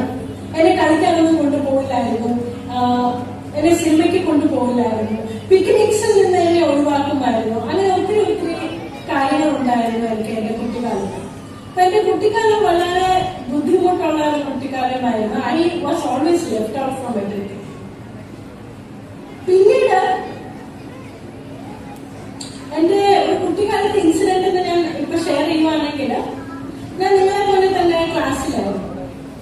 ക്ലാസ്സിലെ ടീച്ചർ എല്ലാ കുട്ടികളോടും ഒരു ക്വസ്റ്റ്യൻ ചോദിച്ചു, what is the capital of India? What is the capital of India children? New Delhi. പക്ഷെ ഞാൻ ന്യൂഡൽഹി എന്ന് പറഞ്ഞു, എന്റെ കൂടെയുള്ള കൂട്ടുകാരി കൽക്കട്ട എന്ന് പറഞ്ഞു. അപ്പൊ ആ കുട്ടിയുടെ teacher okay very good, you can sit down, no problem എന്നൊക്കെ പറഞ്ഞു. ആ കുട്ടി ഇരുന്നു. പക്ഷെ എന്നോട് പറഞ്ഞത്, ഞാൻ ശരിയായ ഉത്തരം പറഞ്ഞെങ്കിൽ പോലും ടീച്ചർ എന്നോട് പറഞ്ഞത്, ഇയാൾ ബ്ലൈൻഡ് ആണ്, ഞാൻ എങ്ങനെയാ ശരിയായ ഉത്തരം പറയുന്നത്? ഇയാള് മനഃപൂർവ്വം ഇയാളുടെ കൂട്ടുകാരിയോട് തെറ്റായ ഉത്തരം പറയിപ്പിച്ചിട്ട് ഇയാളെ ക്ലാസ്സിൽ ഇത് ചെയ്യാൻ വേണ്ടിയാണ് ഇയാൾ ശരിയായ ഉത്തരം പറയുന്നത്. പക്ഷെ ഞാൻ പഠിച്ചിട്ടാണ് വന്നത്, GK ക്വസ്റ്റ്യൻസ് മുഴുവൻ പഠിച്ചിട്ടാണ് ഞാൻ ക്ലാസ്സിൽ വന്നത്. അപ്പൊ എനിക്ക് ഭയങ്കര വിഷമമായി. എന്നെ ക്ലാസ്സിൽ നിന്ന് പുറത്താക്കി. ഞാൻ ക്ലാസ്സിൽ നിന്ന് പുറത്താണ് നിന്നത്. ഞാൻ വീട്ടിൽ വന്ന് എന്റെ അച്ഛന്മാരോട് പറഞ്ഞു, എനിക്ക് ഈ സ്കൂളിൽ കണ്ടിന്യൂ ചെയ്യാൻ പറ്റത്തില്ല, എന്നെ പോലെയുള്ള ബ്ലൈൻഡ് കുട്ടികൾ പഠിക്കുന്ന സ്കൂളിൽ തന്നെ ആക്കണം.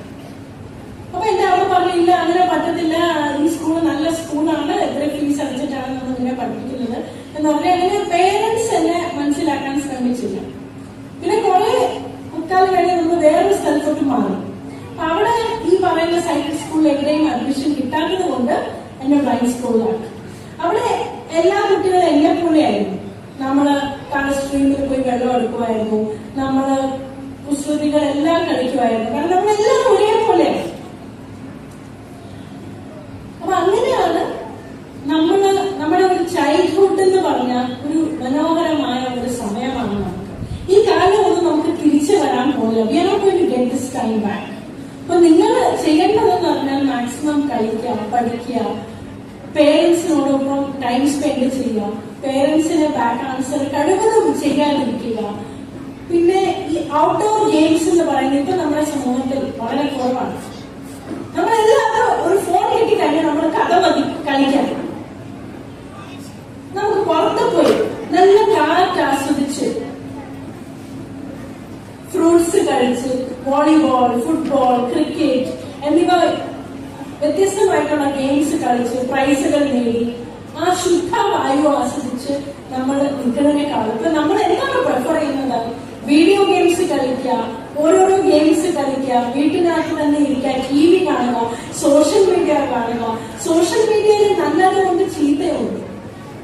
എനിവേ എന്റെ കാലഘട്ടത്തിലൊന്നും സോഷ്യൽ മീഡിയ അങ്ങനെ ഇല്ലായിരുന്നു. അപ്പൊ ഞാൻ ഓരോരോ വ്യത്യസ്തമായ സ്കൂൾസിൽ പഠിച്ചു. ചില ടീച്ചേഴ്സ് എന്നെ അക്സെപ്റ്റ് ചെയ്തു, ചില ടീച്ചേഴ്സ് എന്നെ അടിച്ചു, ചില കുട്ടികൾ എന്നെ വിവേചനപ്പെടുത്തി, ചില കുട്ടികൾ എന്നെ നല്ല ഫ്രണ്ടായിട്ട് കരുതി. അപ്പം അങ്ങനെ ഞാൻ വളർന്നു വന്നു.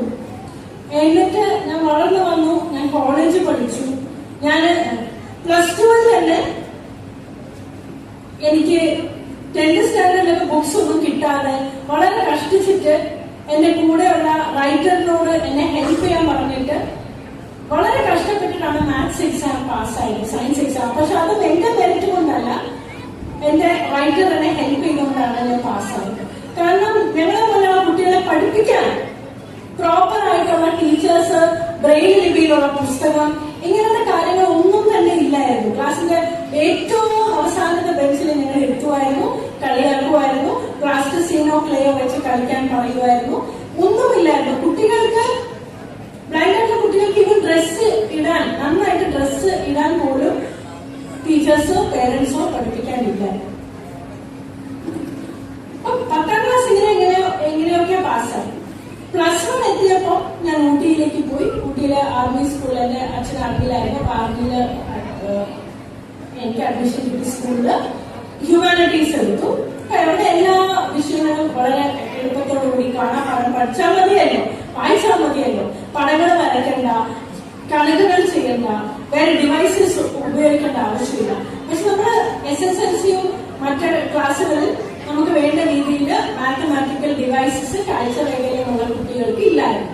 അപ്പൊ ഞാൻ 18 മാർക്ക് ജയിക്കാനുള്ള മാർക്ക് മാത്രം ടീച്ചർ ഇങ്ങനെ ശരി കുട്ടി ജയിക്കാനുള്ള മാർക്ക് ഞാൻ ഇട്ടേക്കാം എന്ന് പറഞ്ഞ് ജയിപ്പിക്കുമായിരുന്നു.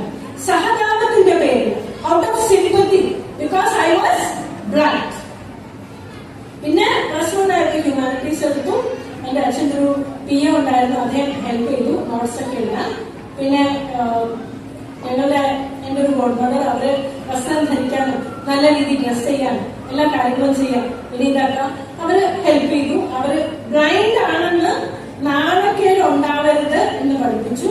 എല്ലാ കുട്ടികളെ പോലെ സ്മാർട്ടായിട്ട് ഡ്രസ് ചെയ്യണം, സ്മാർട്ടായിട്ട് വാക്ക് ചെയ്യണം, എല്ലാം ചെയ്യാനാണ് അവരെന്നെ പഠിപ്പിച്ചത്. അതിനൊപ്പം കുറച്ച് നല്ല ടീച്ചേഴ്സും കുറച്ച് നല്ല ഫ്രണ്ട്സും കിട്ടി. അപ്പൊ +1 +2 കുഴപ്പമില്ലാതെ ഫസ്റ്റ് റാങ്കോടുകൂടി CBSE ബോർഡിൽ മറ്റു കുട്ടികളോടൊപ്പം എനിക്ക് പാസ്സാവാൻ സാധിച്ചു.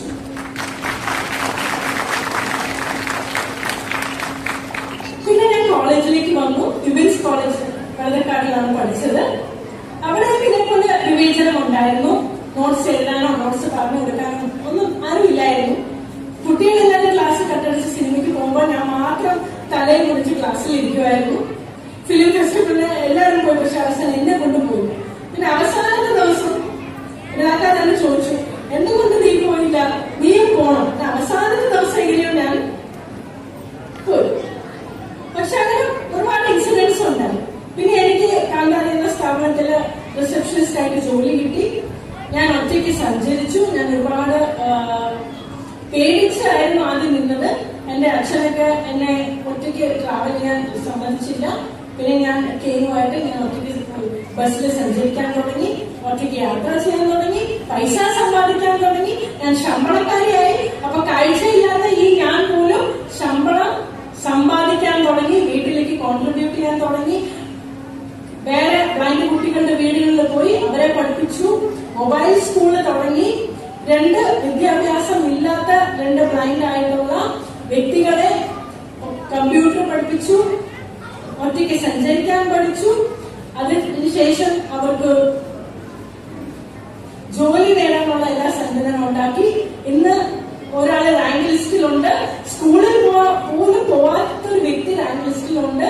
അയാൾക്ക് ജോലിയും കിട്ടിയിട്ടുണ്ട് PSC വഴി. അങ്ങനെ ജ്യോതിർഗമയ ഫൗണ്ടേഷൻ ഉണ്ടായി. ജ്യോതിർഗമയ ഫൗണ്ടേഷനിൽ ഞങ്ങൾ ചെയ്യുന്നത് തന്നെ ബ്ലൈൻഡ് ആയിട്ടുള്ള വ്യക്തി, അതായത് എന്നെ പോലെ കാഴ്ച ഇല്ലാത്ത വ്യക്തികളെ കമ്പ്യൂട്ടർ പഠിപ്പിച്ച്, മൊബൈൽ ഉപയോഗിക്കാൻ പഠിപ്പിച്ച്, ഇതേപോലെ വ്യത്യസ്തമായിട്ടുള്ള കാര്യങ്ങൾ, ആപ്ലിക്കേഷൻസ് ഉപയോഗിക്കാൻ, ഊബർ, സ്വിഗ്ഗി, നിങ്ങൾ ഫുഡൊക്കെ ഓർഡർ ചെയ്യാറില്ലേ, എല്ലാ ആപ്ലിക്കേഷൻസ്, അതുപോലെ വാട്സാപ്പ്, ഫേസ്ബുക്ക് എല്ലാം ഉപയോഗിക്കാൻ നമ്മളെ പഠിപ്പിക്കും. കമ്പ്യൂട്ടർ സ്കില്ല് കൊടുക്കും. മൊബിലിറ്റി, ഒറ്റയ്ക്ക് ബൈക്കിന്റെ സഹായത്തോടു കൂടി നടക്കാനും ജോലിക്ക് പോകാനും തിരിച്ചു വരാനും ബസ്സിൽ കയറാനും ട്രെയിനിൽ കയറാനും എല്ലാ കാര്യങ്ങളും പഠിപ്പിച്ചു വിടും. എന്നിട്ട് അവർക്ക് ജോലി സാധ്യതകളെ കുറിച്ച് പറഞ്ഞു കൊടുക്കും. പലർക്കും, അതായത് ഞാൻ പഠിപ്പിച്ച എന്റെ ഈ ഒരു 9 വർഷത്തെ ചരിത്രത്തിൽ 200-300ഓളം വ്യക്തികളെ ഞാൻ പഠിപ്പിച്ചിട്ടുണ്ടാവും.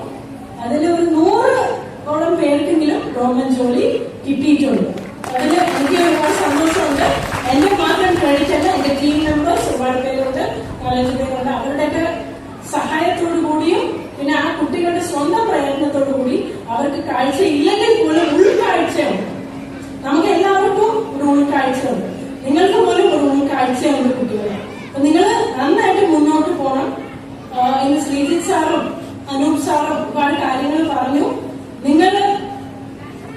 എനിക്ക് നിങ്ങൾക്ക് തരാൻ പറ്റുന്ന മെസ്സേജ് എന്നുള്ളത്, ഒരിക്കലും ഞങ്ങളെ കൊണ്ട് പറ്റത്തില്ല എന്ന് വിചാരിച്ച് നിൽക്കരുത്. നിങ്ങൾ മാക്സിമം എക്സ്ട്രാ കരിക്കുലർ ആക്ടിവിറ്റീസിൽ പങ്കെടുക്കുക.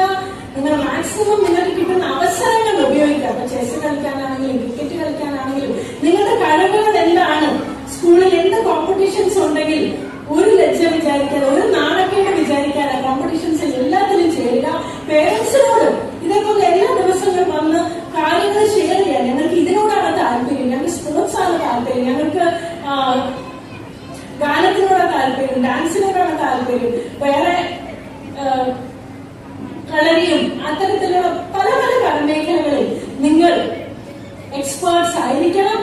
പഠനം മാത്രമല്ല, അതേപോലെ പഠനത്തിൽ ഈക്വൽ ആയിട്ടുള്ള ശ്രദ്ധ കൊടുക്കണം, നന്നായി പഠിക്കുക. നിങ്ങൾ എല്ലാവരുടെ മെറിറ്റ് അവാർഡാണ് വാങ്ങാൻ വന്നത് അല്ലേ?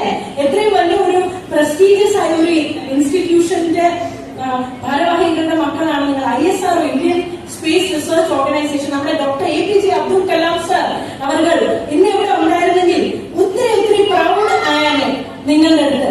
കാരണം അദ്ദേഹത്തിന് കുട്ടികൾ ഭയങ്കര ഇഷ്ടമുള്ള ഒരു വ്യക്തിയായിരുന്നു. എനിക്ക് അദ്ദേഹത്തെ കാണാൻ സാധിച്ചിട്ടുണ്ട്. ISROയുടെ വളരെ ഇമ്പോർട്ടന്റ് ആയ ഒരു വ്യക്തിയായിരുന്നു അദ്ദേഹം.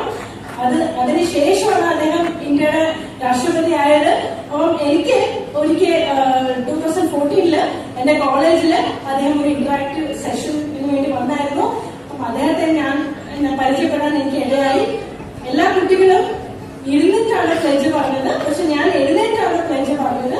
അതുകൊണ്ട് ഞാൻ അദ്ദേഹത്തിന്റെ ശ്രദ്ധയിൽപ്പെട്ടു. അദ്ദേഹം എന്നെ സ്റ്റേജിലേക്ക് വിളിച്ചു.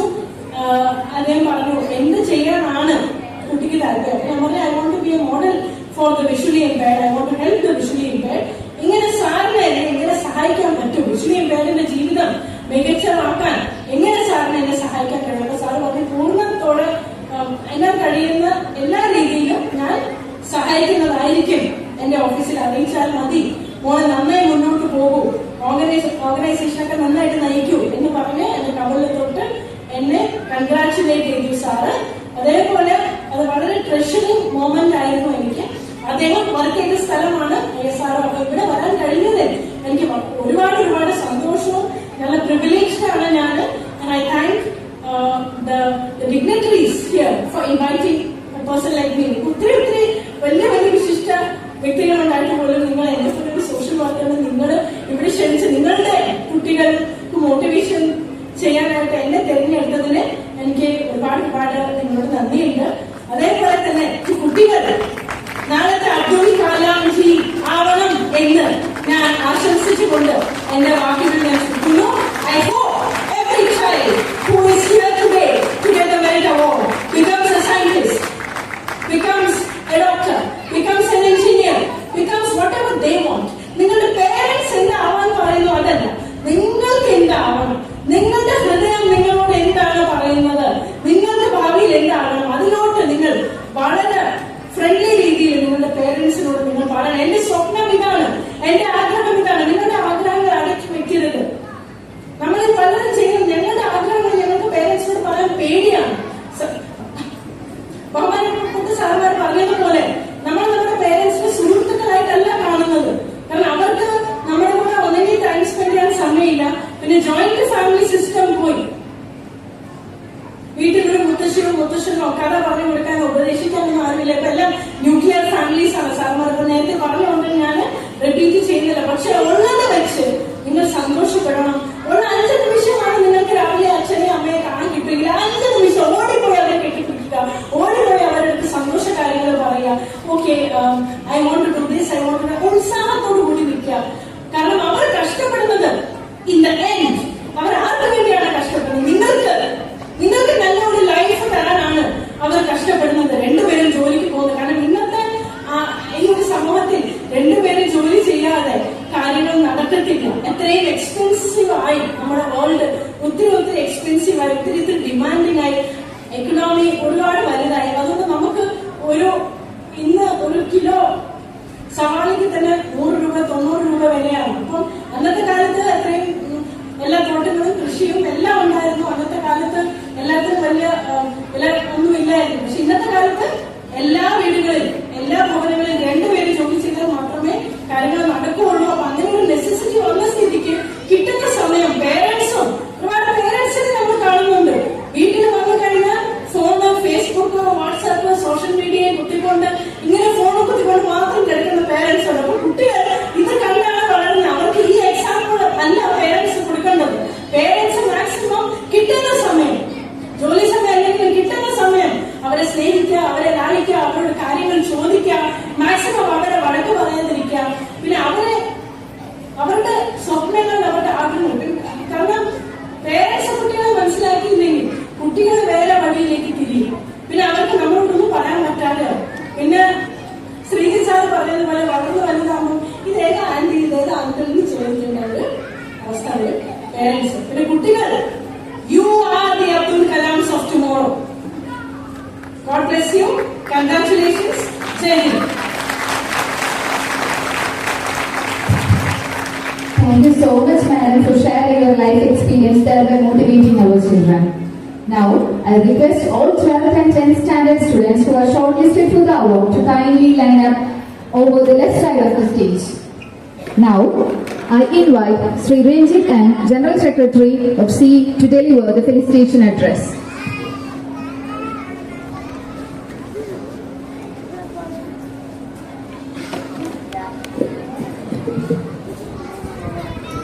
വിക്രം സാരാഭായി സ്പേസ് സെന്ററിനകത്തുള്ള മറ്റ് കലാസംഘടനകളിൽ നിന്നും വ്യത്യസ്തമായി ദേശബോധത്തെയും രാഷ്ട്രീയത്തെയും മാനിച്ചുകൊണ്ട് നല്ല രീതിയിൽ മുന്നോട്ട് പോകുന്ന രണ്ട് കലാസംഘടനകളാണ് സ്പെക്ട്രം ഫിലിം സൊസൈറ്റിയും സ്പെക്ട്രം ആർട്സ് ക്ലബും. ഈ രണ്ട് കലാസംഘടനകളുടെ മെരിറ്റ് അവാർഡ് 2024 ധന്യമാക്കാൻ വേണ്ടി ഇവിടെ എത്തിച്ചേർന്നിട്ടുള്ള നമ്മുടെ വിശിഷ്ടാതികളായ Sreelatha madam, Shri Panicker sir, doctor Anoop sir, Tiffany ma'am, അതുപോലെ തന്നെ ഇന്ന് അവാർഡ് വാങ്ങിക്കാൻ വേണ്ടി ഇവിടെ എത്തിച്ചേർന്നിട്ടുള്ള മിടുക്കന്മാരായ വിദ്യാർത്ഥികളെ, അവരെ അതിന് പ്രാപ്തരാക്കിയ ഗുരുക്കന്മാരെ, രക്ഷിതാക്കളെ, സുഹൃത്തുക്കളെ, സഹപ്രവർത്തകരെ, എല്ലാവർക്കും എൻ്റെ വ്യക്തിപരമായ പേരിലും സ്പേസ് എംപ്ലോയീസ് അസോസിയേഷന്റെ പേരിലുള്ള സാദര നമസ്കാരം. ഇന്നിവിടെ 90% മാർക്ക് കട്ട് ഓഫ് വെച്ചിട്ടാണ് നമ്മൾ അവാർഡ് ദാനത്തിന് വേണ്ടി കുട്ടികളെ പരിഗണിച്ചിരിക്കുന്നത്. അപ്പോൾ ആ ഒരു റേഞ്ചിൽ മാർക്ക് നമ്മൾ നിജപ്പെടുത്തിയ സമയത്ത് പലരും ഇതിന് പരിഗണിക്കപ്പെടാതെ പോയ കുട്ടികൾ ഇഷ്ടം പോലെ ഉണ്ട്. അവരാരും മോശക്കാരല്ല, അവർക്ക് പല വിധത്തിലുള്ള കഴിവുകളുണ്ട്. അതൊക്കെ ടിഫാനി മേഡവും ശ്രീ സാറൊക്കെ സൂചിപ്പിച്ച് കഴിഞ്ഞു. അപ്പോൾ ഞാനൊരു സമയക്കുറവ് മൂലം ഒരു ചെറിയൊരു കഥ പറഞ്ഞ് അവസാനിപ്പിക്കാം. നമ്മുടെ ഒരു പുരാണ ഇതിലേക്ക് പോകും. ഈ ദേവന്മാരുടെ രാജാവ് ആരാന്ന് എല്ലാവർക്കും അറിയാമോ? കുട്ടികൾക്ക് അറിയാമോ? ദേവഗണത്തിന്റെ രാജാവ് ആരാണ്? ആർക്കും അറിയില്ലേ? ദേവേന്ദ്രൻ. അപ്പൊ ഈ രാജാക്കന്മാർക്ക്, എല്ലാ രാജാക്കന്മാർക്കും എപ്പോഴും ഒരു ആശങ്കയുണ്ട്, അവരുടെ അധികാര പദവി നഷ്ടപ്പെടുവോ എന്നുള്ളത്. അതുപോലെ തന്നെ ദേവേന്ദ്രന് ഒരു ആശങ്കയുണ്ടായി. ദേവേന്ദ്രന്റെ ആശങ്ക കാരണം നമ്മളെ ഹൈന്ദവ വിശ്വാസപ്രകാരം മനുഷ്യന്മാരെ സൃഷ്ടിച്ചിരിക്കുന്നത് ബ്രഹ്മദേവനാണ്. അപ്പൊ ബ്രഹ്മദേവൻ മനുഷ്യന്മാരെ സൃഷ്ടിക്കുന്ന സമയത്ത് ദേവതുല്യമായ എല്ലാ കഴിവുകളും കൂടിയാണ് മനുഷ്യനെ സൃഷ്ടിച്ചത്. ഇത് തന്നെയാണ് ദേവേന്ദ്രനുണ്ടായ ആശങ്ക. നാളെ മനുഷ്യൻ ദേവലോകം കീഴ്പ്പെടുത്തുമെന്നും അദ്ദേഹത്തിന്റെ അധികാര പദവി നഷ്ടപ്പെടുമെന്നുള്ള ഒരു ഭയവും ആശങ്കയും ദേവേന്ദ്രനുണ്ടായി.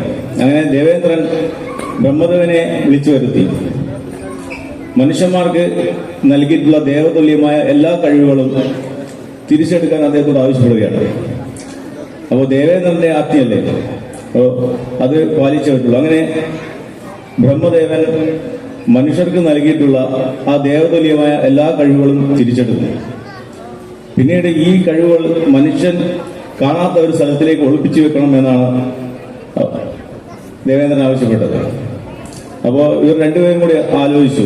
അങ്ങനെ ബ്രഹ്മദേവൻ പറഞ്ഞു, ഇത് നമുക്ക് സമുദ്രത്തിന്റെ അടിയിൽ കൊണ്ടുപോയി ഒളിപ്പിച്ചു വെക്കാം. അപ്പോൾ ദേവേന്ദ്രൻ പറ്റൂല, കാര്യം ഭാവിയിൽ മനുഷ്യൻ സമുദ്രത്തിന്റെ അടിയിലേക്ക് എത്തിപ്പെടും, അപ്പോൾ ഇത് കണ്ടുപിടിക്കും. അങ്ങനെ അടുത്ത വർഷം പറഞ്ഞു, നമുക്കിത് പാതാളത്തിൽ അടിയിൽ കൊണ്ടുവെക്കുക. അതും സമ്മതമല്ല, നാളെ ഒരു കാലത്ത് മനുഷ്യൻ അവിടെയും എത്തിപ്പെടും.